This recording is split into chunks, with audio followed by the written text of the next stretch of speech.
अगला नंबर उपयोग में लिखो, जल के प्रति क्रियाशीलता ज्ञात करने में, जल के प्रति क्रियाशीलता ज्ञात करने में।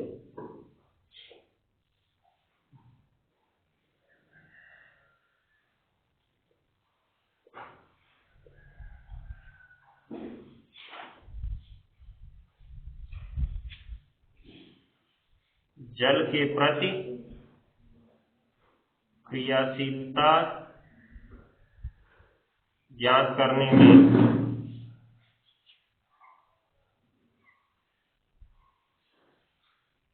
जल के प्रति क्रियाशीलता ज्ञात करने में। हो गया? तो लिखो,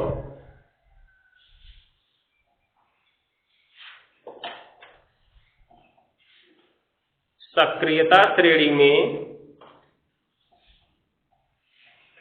सक्रियता श्रेणी में,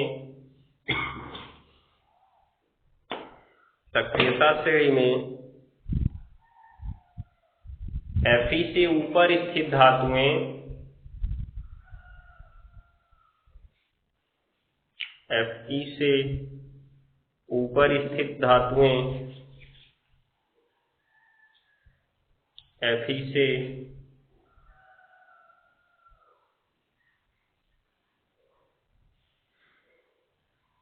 Fe से ऊपर स्थित धातुएं जल से क्रिया करके, Fe से ऊपर स्थित धातुएं जल से क्रिया करके, एक मिनट, जल से क्रिया करती हैं लिखना, जल से क्रिया करती हैं, करके नहीं, जल से क्रिया करती हैं। तो हमने देखा ही था जो Fe से ऊपर है वो जल से क्रिया करती हैं। हो गया ना? जिसमें नंबर एक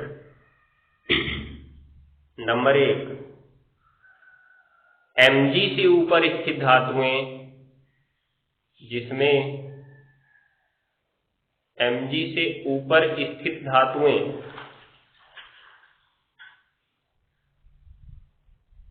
जिसमें Mg से ऊपर स्थित धातुएं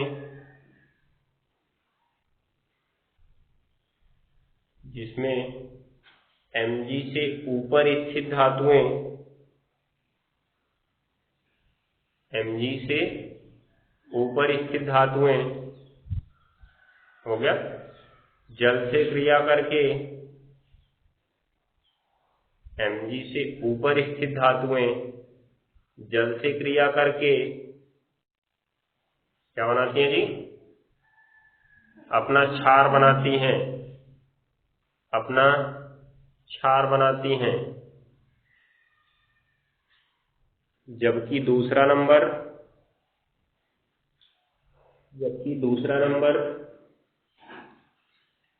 Mg से Fe तक की धातुएं, पहला नंबर लिखे ना Mg से ऊपर, दूसरा नंबर लिखो Mg से Fe तक की धातुएं गर्म जल से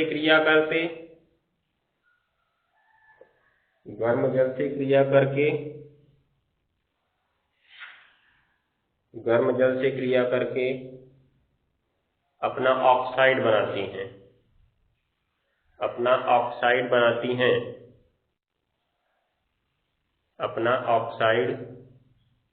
हैं। हो गया? ये ध्यान में रखना है। ये तो पीछे हम पढ़ ही चुके हैं, ठीक है? नीचे कोष्ठक में लिख लो, इनका अध्ययन पीछे कर चुके हैं। अब ये भी मत रट लेना कि इनका अध्ययन पीछे कर चुके हैं, जब हम बोले तो यही लिखना है तुमको। नहीं पता चला हम उपयोग दें लिखने का, तो लिख दो इसका अध्ययन हम पीछे कर चुके हैं।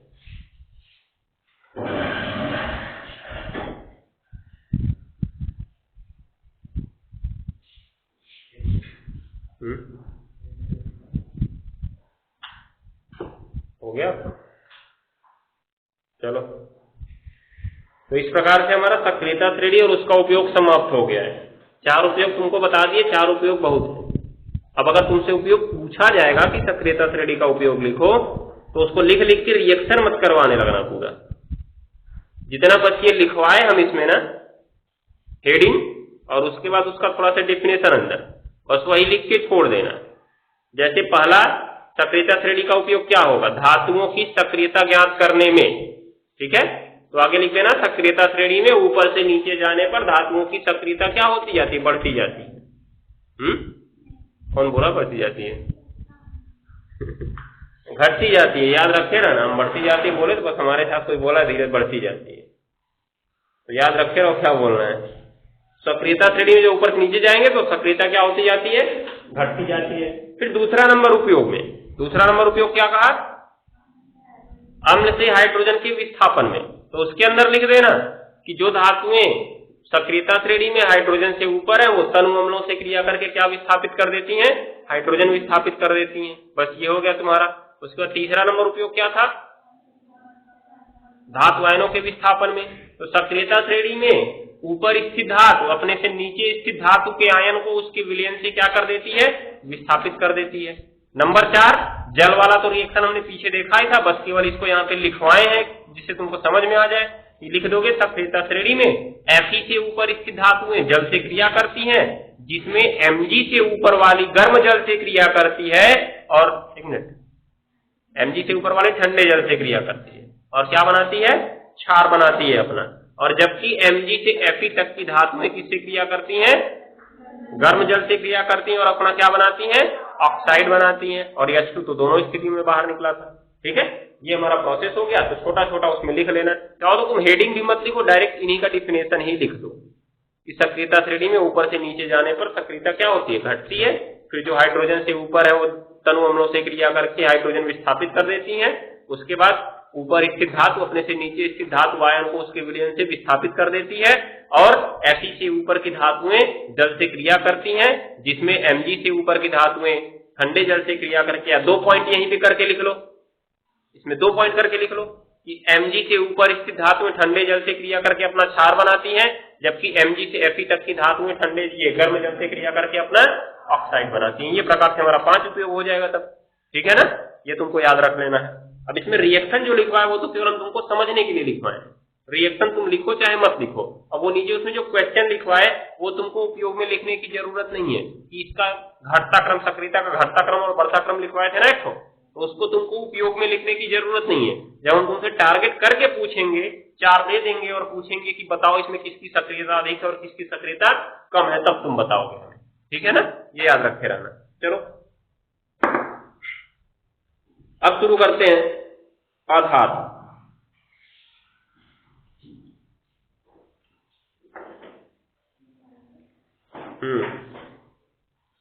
हेडिंग लिखो, आधार, नॉन मेटल्स, नॉन मेटल्स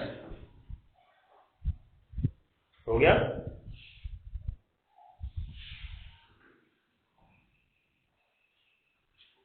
अब लिखो, चलो इसको शुरू करो। हेडिंग लिख लीजिए, अधातु। अधातु के बारे में जानना है हमें। तुम लोग सभी सुन रहे हैं, छोड़ेंगे नहीं तुम लोग को,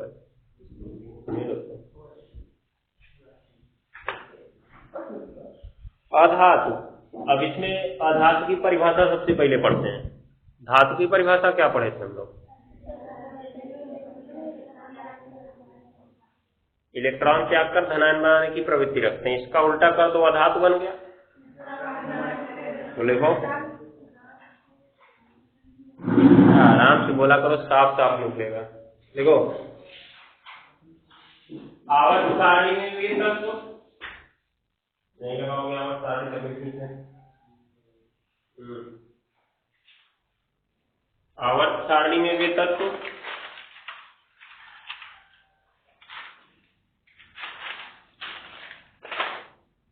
आवर्त सारणी में वे तत्व हो गया जो किसी रासायनिक अभिक्रिया में, जो किसी रासायनिक अभिक्रिया में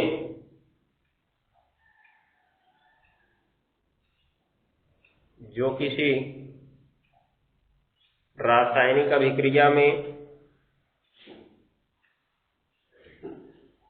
हो गया इलेक्ट्रॉन ग्रहण करके इलेक्ट्रॉन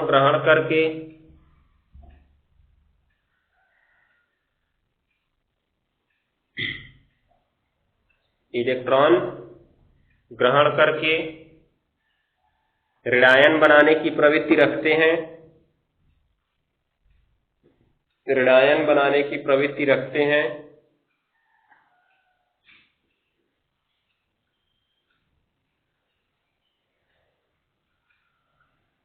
हो गया अधातु कहलाते हैं, अधातु कहलाते हैं। हो गया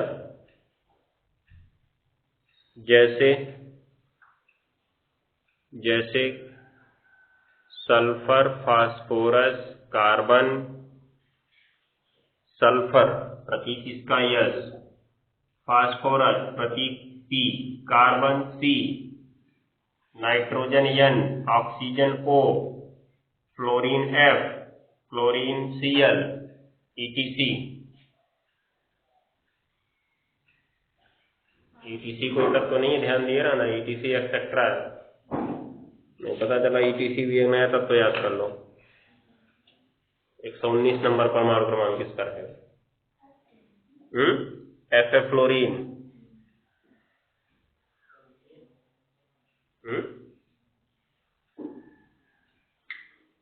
हो गया ना? ऐसे ही और सारे होंगे, हमने तो लगभग सभी अधातु के आवर्तों में से एक एक बोल दिया। कार्बन देखो,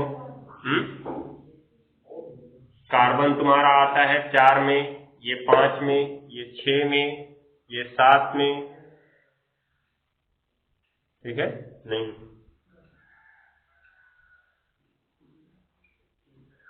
कार्बन तुम्हारा जाएगा 4th, फिर ये जाएगा नाइट्रोजन 5th, ये भी 5th में है, ये और ये 6A में है, ये और ये 7A में है, और जो 8वां वाला है वो तो अक्रिय गैस है, वो अधातु में नहीं आता है। तो इसमें हमने तुमको जो अधातुओं की श्रेणी होती है अर्थात अधातुओं का वर्ग होता है उसको बताया हमने।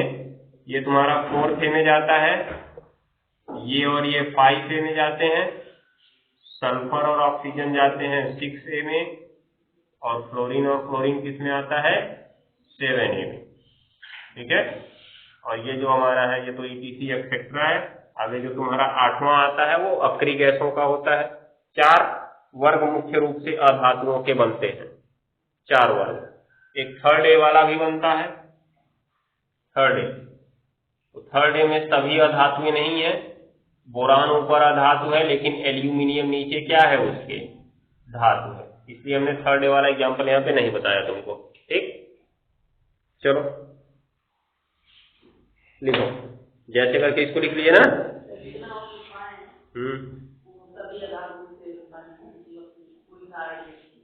क्या चीज? हाँ, पूरी लाइन अधातुओं से मिलकर ही बनी है, लेकिन जब हम नीचे जाते हैं तो उनमें धात्विक गुण आने लगता है, अर्थात नीचे जाने पर कुछ उपधातुएं भी मिल जाती हैं हमें, समझ गए? किसी भी वर्ग में जब हम नीचे जाते हैं तो धात्विक गुण बढ़ता है और अधात्विक गुण घटता है, समझ गए? इसलिए जो तुम्हारा यहाँ पे कार्बन है ये नाइट्रोजन है, नाइट्रोजन के नीचे फास्फोरस आएगा, फिर आर्सेनिक आएगा, एंटीमनी आएगा Sb, फिर बिस्मथ Bi आएगा। ये Bi का व्यवहार धातु की तरह हो जाता है। किसकी तरह हो जाता है? धातु की तरह है, तो एक ही वर्ग में ये, अर्थात इनके गुण समान होने चाहिए, लेकिन नीचे जाते हैं तो धातु का गुण बढ़ता है और अधातु का गुण घटता है।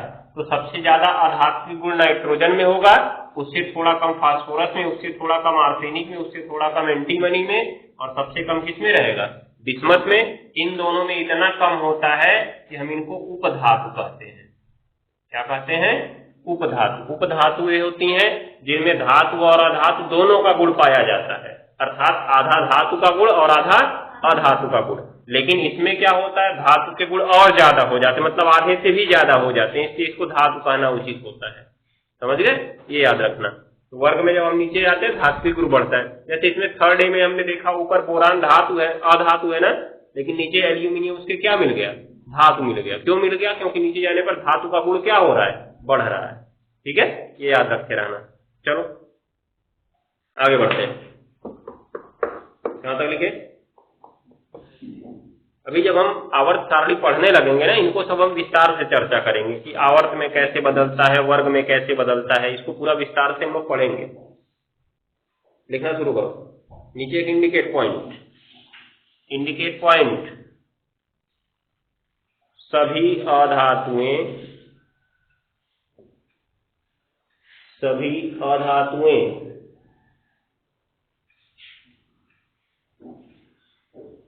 सभी अधातुएं, हो गया।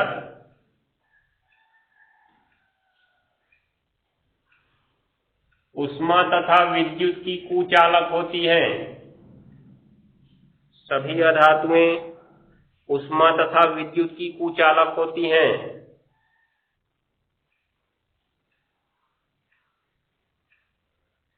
सभी अधातुएं उष्मा तथा विद्युत की कुचालक होती हैं। उष्मा तथा विद्युत की कुचालक होती हैं। कुचालक होती हैं।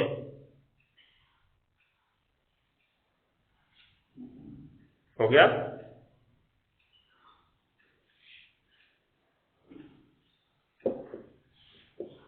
कोष्ठक में लिख देना, ग्रेफाइट को छोड़कर, ग्रेफाइट, ग्रेफाइट जो है अपवाद होता है।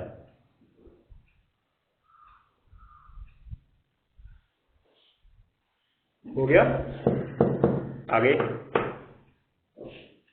दूसरा इंडिकेट पॉइंट,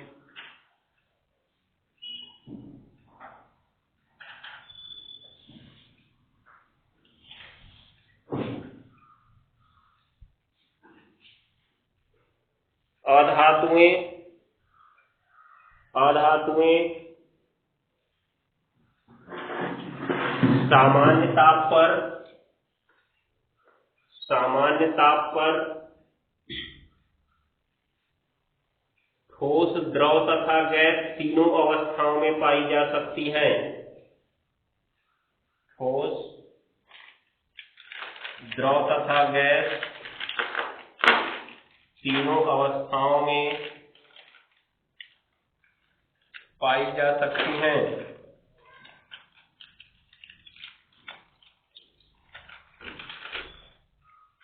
ठोस, द्रव तथा गैस तीनों अवस्थाओं में पाई जा सकती हैं।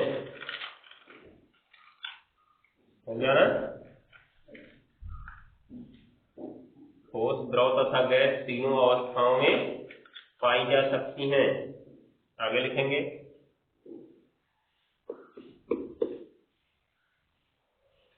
अब तक ज्ञात सभी तत्वों में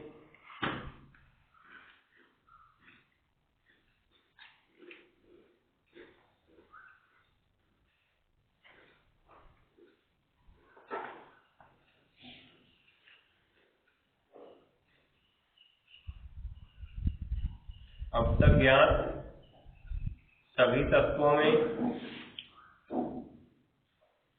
केवल 16 तत्व अधातुएं हैं।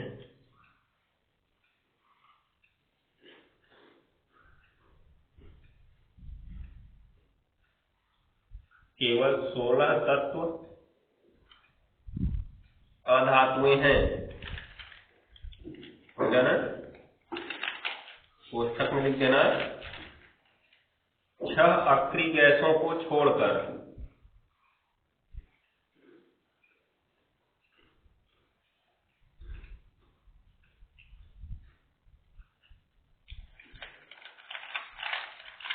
6 अक्रिय गैसों को छोड़कर।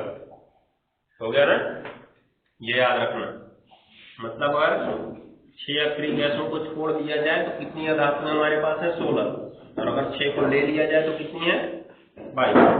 ठीक है, ध्यान रखते रहना। आगे लिखो, ब्रोमीन ही एक ऐसी अधातु है जो सामान्यतः पर द्रव अवस्था में पाई जाती है। लाइन इंडिकेट करके लिखो, चाहे उसे नीचे लिख लो। ब्रोमीन ही एक ऐसी अधातु है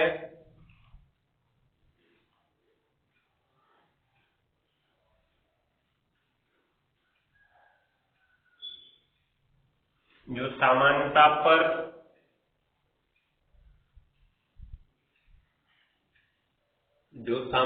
पर द्रव अवस्था में पाई जाती है।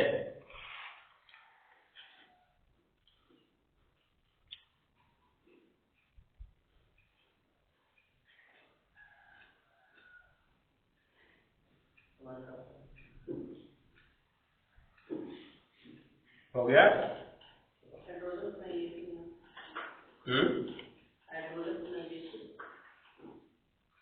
तो नहीं, हाइड्रोजन को अधातु में नहीं ले जाते।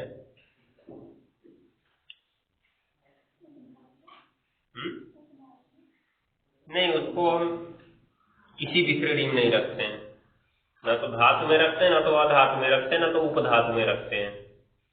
क्योंकि उपधातु का मतलब धातु अधातु दोनों का गुण पाया जाना चाहिए, लेकिन ये क्या करता है, जब धातु के साथ प्रयोग करते हैं तो पूरी तरह से अधातु का गुण दिखाता है, अर्थात, और जब अधातु के साथ प्रयोग करते हैं पूरी तरह से धातु का गुण दिखाता है। अर्थात जब दिखाता है तो पूरी तरह से अपना दिखाता है, इसलिए हम इसको कहीं भी नहीं रखते, इसको अलग से अध्ययन करते हैं। न ही धातु में रखते हैं, न ही अधातु में। अगर सामान्य रूप से कहना है तो इसको कुछ भी कर सकते हो, जहां भी इसका अध्ययन करो। धातु के साथ पढ़ रहे हो तो बोल दो कि धातुओं की तरह ये भी धनायन बनाता है। नहीं, इसके लिए कोई नहीं है, हम इसके लिए अलग चैप्टर ही पढ़ते हैं। हाइड्रोजन अलग चैप्टर ही पढ़ा जाता है, इसको कहीं एक साथ नहीं पढ़ते हैं। अभी आगे जब अगली कक्षा में जब अध्ययन करने लगोगे तो वहां पे तुमको सीधा एक चैप्टर ही मिलेगा, हाइड्रोजन तथा उसके यौगिक। समझ गए? बाकी के समूह के साथ मिलते हैं, लेकिन हाइड्रोजन का अलग पार्टिकुलर एक चैप्टर मिलता है, क्योंकि उसके गुण विशेष रूप से दोनों से मिलते जुलते हैं। इसलिए न तो उसको धातु में रखते हैं, न तो अधातु में रखते हैं। फिर भी हम आवर्त सारणी में कहाँ रखे हैं, धातु के साथ ही रखे हैं पहले वर्ग में। देखो, सबसे पहले हाइड्रोजन से ही शुरू हुआ है और वो धातु का वर्ग है। समझ गए? तो लिखो अब अगला इंडिकेट।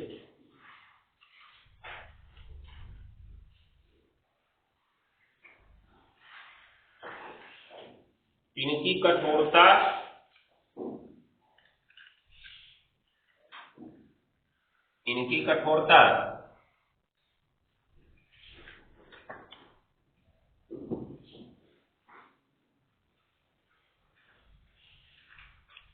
धातुओं की अपेक्षा कम होती है।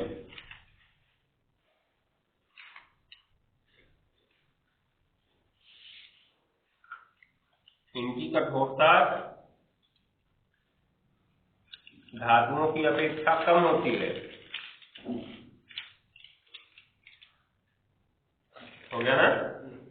परंतु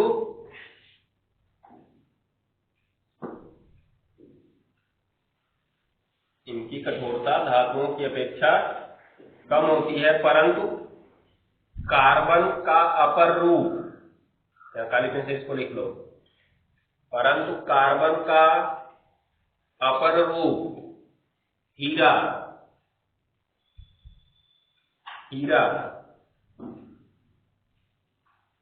कठोरतम पदार्थ है। कार्बन का अपर रूप हीरा कठोरतम पदार्थ है।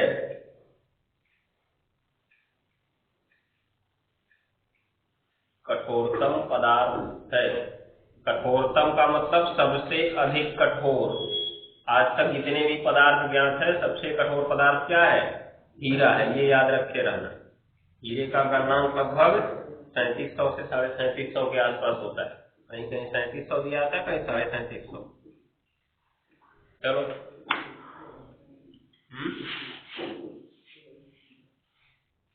हो गया? लिख लिए? हीरे का तो थोड़ी है, कार्बन है। कार्बन का अपर रूप है हीरा। जब कार्बन चतुष्फलकी व्यवस्था के रूप में व्यवस्थित हो जाता है तो हीरा बन जाता है। हीरे कहीं से बनाया नहीं जाता है, हीरा कोयले की खान से ही मिलता है। जहाँ पे कोयले की खुदाई होती है ना, वहीं से हीरा मिलता है, फिर उसको तराशा जाता है अर्थात शोधित किया जाता है। तो हीरा आप कहीं से बनाते नहीं है कि प्रयोगशाला में ले जाके बना ले। अगर प्रयोगशाला में बना लेते ना तो आज भारत कोयले का 5वां सबसे बड़ा उत्पादक देश है, कितना हीरा बना के रख चुका होता है। समझ गए? तो हीरा बनता नहीं है, कोयले की खान से ही निकलता है। ठीक है, याद रखे रहना। फिर उसको तराशा जाता है। तो क्या होता है, हीरा भी कार्बन है, कोयला भी कार्बन है। कोयले की कोई वैल्यू नहीं है, हीरे की बहुत ज्यादा वैल्यू है।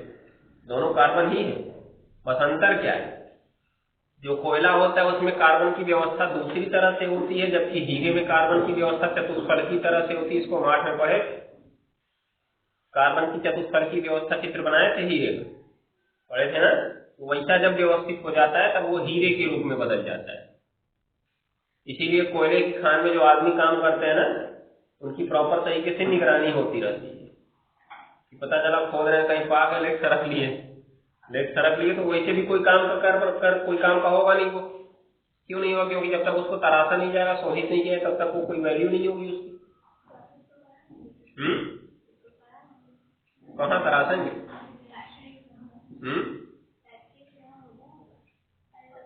सारी फैक्ट्रियां सरकारी हैं और जो प्राइवेट भी हैं उसमें सारी लाइसेंसिंग सरकार की है। जाने को तुरंत ही सरकार पकड़ के टांगे, कहाँ लेके आए तुम इसको। समझ गए?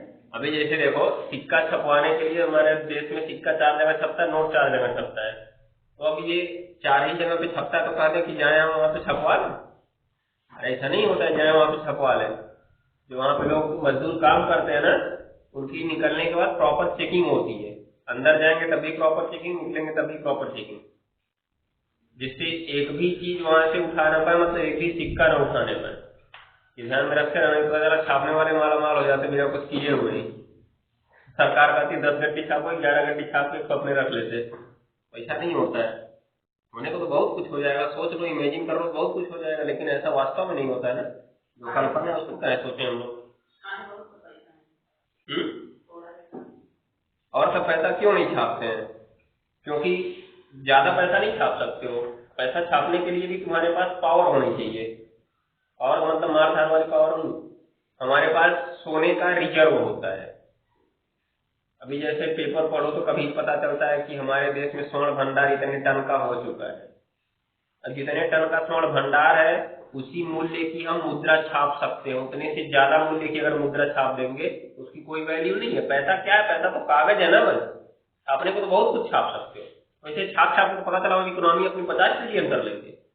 अरे पूरे देश में बनवा देंगे छापने वाली मशीन, पूरे छापवा रहा रुपए की 125 करोड़, 137 करोड़ हो चुके, सबको कहा दो 1 करोड़ रुपए छाप डालो। वैसे तो बहुत ज्यादा हो जाएगा, लेकिन ऐसे नहीं छाप सकते हो। तुम्हारे पास जितना गोल्ड रिजर्व है उसी मूल्य की तुम मुद्रा छाप सकते हो और अपने बाजार में चला सकते हो। याद रखे ना, उससे ज्यादा मूल्य की मुद्रा छाप नहीं सकते हो। तो इसीलिए हर हमेशा इसका जो गोल्ड रिजर्व है वो देखा जाता है कितना है, और उसी हिसाब से मुद्रा को छापा जाता है। और अगर ज्यादा मुद्रा हम चलन में कर देंगे तो प्रॉब्लम खड़ी हो सकती है। जब अर्थव्यवस्था में तरलता बढ़ने लगती है तो लोगों की पावर बढ़ने लगती है। पावर बढ़ने लगेगी तो लोग सस्ते सामान को भी महंगा खरीदने लगेंगे। अभी हम बाजार में जाते हैं, सब्जी 20 रुपए किलो देता है, कहते हैं 2 रुपए किलो कम करो भैया, 18 रुपए किलो देंगे तुमको। 2 रुपया कम कराते हो, 2 रुपये कोई वैल्यू नहीं है, ये ध्यान देना। लेकिन वो एक प्रकार की क्षमता हो गई। अभी हमारे पास लेके चले जाते 20-30 हजार रुपए लेके चले जाते बाजार करने के लिए। अब वो कहता भैया 20 रुपया किलो कर लो, 50 रुपये पकड़ लो, छुट्टा नहीं है, ले जाओ। दे दिए 50 रुपया, खुश हो गया। दूसरे दिन क्या कहेगा, बोले 50 रुपये किलो बेचेंगे, जब 50 दे रहे हैं तो। अब 50 बेचना शुरू किया, खुश हो गया, और कह लिया 100 रुपया धर लो। हो गया कि नहीं हो गया? तुम उसको फटाफट पैसा देने लगे। क्या हो गया? सारी वस्तुओं के दाम बढ़ने लगे। तुम कम घटिया वस्तु के लिए भी तुम ज्यादा दाम दे रहे हो। तुमको अच्छा लगा तुम कुछ भी दाम देके चले आओगे। अब तुम अच्छा लगा तुम कुछ भी दाम देके चले आए, उससे क्या हुआ? ऐसा हो सबके पास पैसा ना हो, जिसके पास नहीं है वो क्या करेगा? मान लो अगले दिन वो 50 रुपए सब्जी बेचने लगा, जो दूसरा वाला 20 रुपया लेके गया, वो क्या करेगा? तब वो खरीद पाएगा सब्जी को? नहीं खरीद पाएगा, वो तो मर जाएगा। बाकी तुमने खरीद के बढ़ा दिया दाम को, पूरे बाजार में दाम बढ़ने लगा, उससे मुद्रा स्थिति बढ़ने लगती है। और क्या होता है, अर्थव्यवस्था अचानक ग्रो करने लगती खूब तेजी से, लगेगा हमारी अर्थव्यवस्था काफी तेज बढ़ रही है, इतने ट्रिलियन उतने ट्रिलियन, फिर अचानक क्या होगा, जैसी पीक पर पहुंचेगी और सबके पास हताशा आनी शुरू हो जाएगी। हताशा आनी जब शुरू हो जाएगी, अचानक सभी लोग अपना पैसा खींच लेंगे, और जब पैसा खींचेंगे जितना तेजी से ऊपर गई होगी उतनी तेजी से नीचे आ जाएगी, और जब एक बार अर्थव्यवस्था नीचे आने लगती है तो उसको ऊपर उठाना मुश्किल होता है। जैसे अगर एक बार लिफ्ट टूट जाती है तो फिर से उसको नीचे आने से रोकना मुश्किल होता है, बीच में कहीं उसको रोक नहीं सकते, अर्थात वो नीचे आके गिरेगी, अंदर आदमी मर जाएगा, उसके बाद तभी वो रुकेगी। अर्थात हमारी अर्थव्यवस्था पूरी मंदी में चली जाएगी, डूब जाएगी, उसके बाद तभी आगे की व्यवस्था शुरू होगी, बहुत ज्यादा परेशानी हो जाएगी। तो इसीलिए हम लोग ऐसा नहीं कर सकते, सारी चीजों का एक नियम होता है, अपने मन से हम नहीं कुछ करते जा सकते हैं कि नहीं नोट छापने की मशीन हमारे पास इतना चाहे छाप ले, वही जितना हमारे पास गोल्ड रिजर्व है उसी मूल्य की हम मुद्रा छाप सकते हैं, उससे ज्यादा की मुद्रा हम नहीं छाप सकते। जितना हमारे पास सोने का भंडार है उतना ही मुद्रा हम छाप सकते हैं। उसमें भी हम जो रखे रहते हैं अपना निश्चित रूप में विश्व बैंक के पास, उसके बाद जो बैंक ऑफ इंग्लैंड है वहां पे, बैंक ऑफ इंग्लैंड उसकी एक और शाखा है, 2 जगहों पे हम अपना सोना रखते हैं, उसी सोने के मूल्य की हम मुद्रा छाप सकते हैं, उससे ज्यादा की मुद्रा हम नहीं छाप सकते, याद रखे रहना। चलो आगे बढ़ते हैं। हाँ तो लिखिए,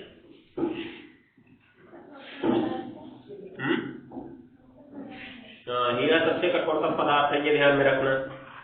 अगला पॉइंट, अधातु में आघात वर्धनीयता और तन्यता का गुण भी नहीं पाया जाता है।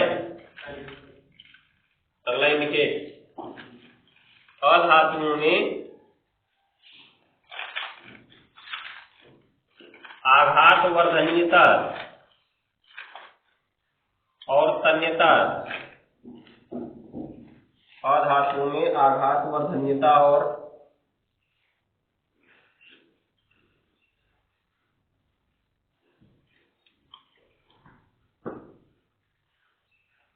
तन्यता का गुण भी नहीं पाया जाता है, का गुण भी नहीं पाया जाता है।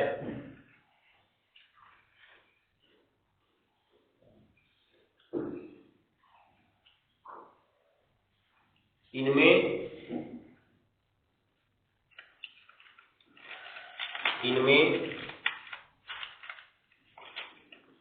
धात्विक चमक, इनमें धात्विक चमक भी नहीं पाई जाती है।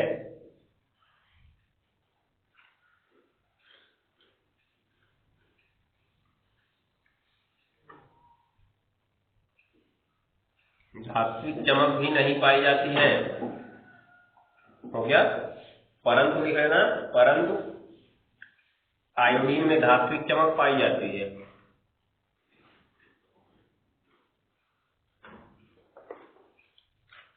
परंतु आयोडीन ब्रैकेट में लिख देना I2 में अधात्विक चमक पाई जाती है।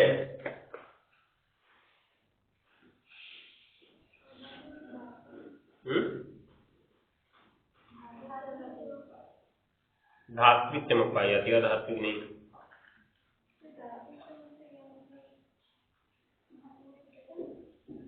जैसे धातुएं होती हैं उनमें विशेष प्रकार की चमक पाई जाती है, उनको देखेंगे तो लगता है कि इसमें चमक उत्पन्न हो रही है, ऐसा अधातुओं के साथ नहीं होता है।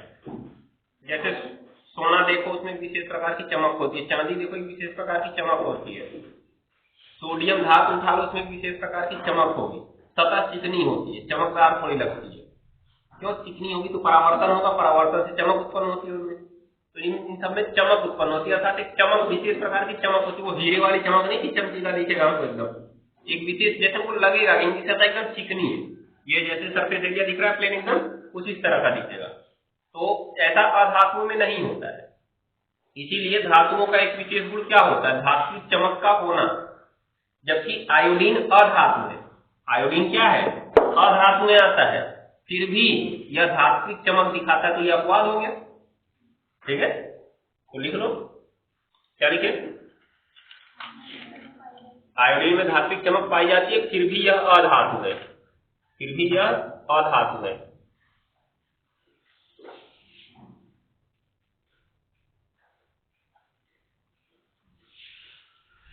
आयोडीन जो होता है ठोस अवस्था में होता है, याद रखे रहना।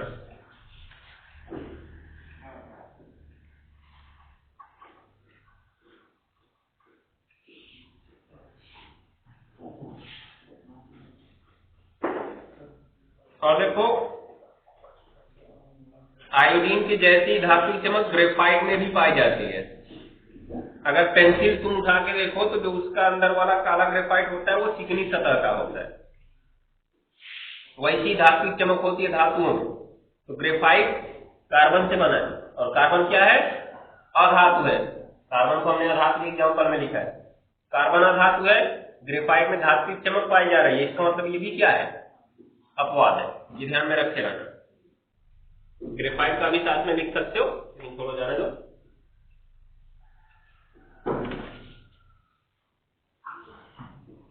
आगे लिखो,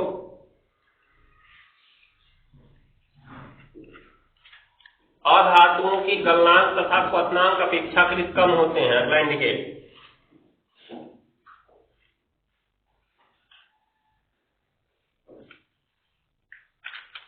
अधातुओं के गलनांक तथा क्वथनांक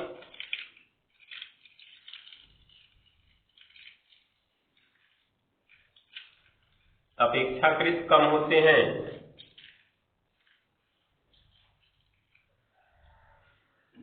परंतु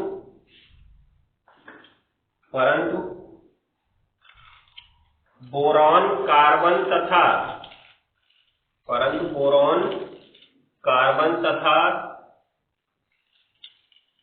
सिलिकॉन, बोरॉन कार्बन तथा सिलिकॉन इसके अपवाद हैं।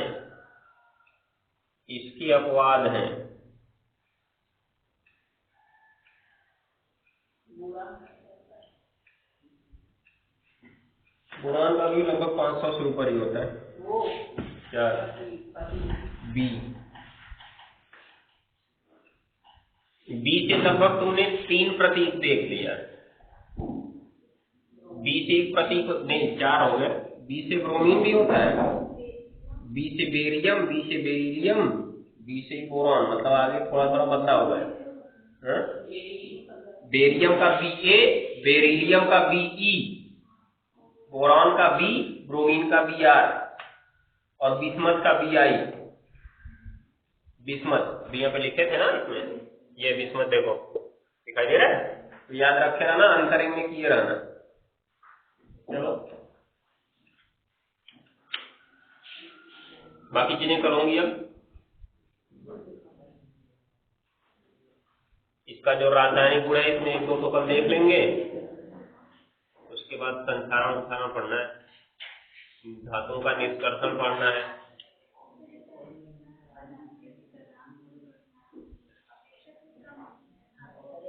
हाँ, धातुओं से, अभी धातु अधातु ही पढ़े ना, तो तुलना धातुओं से ही की जाएगी। चलो बाकी चीजें कल देखेंगे।